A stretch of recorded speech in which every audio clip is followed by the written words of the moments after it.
नमस्कार दर्शक बंधु भल खबर यूट्यूब चैनल को स्वागत। आज खबर नमस्कार दर्शक बंधु भल खबर यूट्यूब चैनल को स्वागत।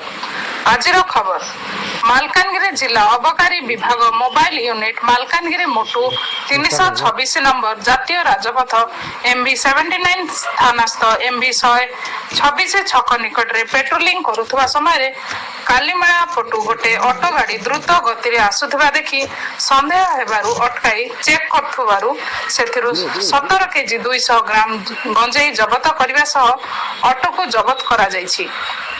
एही गंजेई तेलंगाना अभिमुखे नेउथबार ड्राइवर स्वीकार करछि। एहार अनुमानिक मूल्य प्राय 1,72,000 हेबो बोली जणा पडुछि। अभियुक्त तेलंगाना राज्यर मोहम्मद अकबर खान अभियुक्त को गिरफ्त करा जाई कोर्ट चालाण करा जायछि।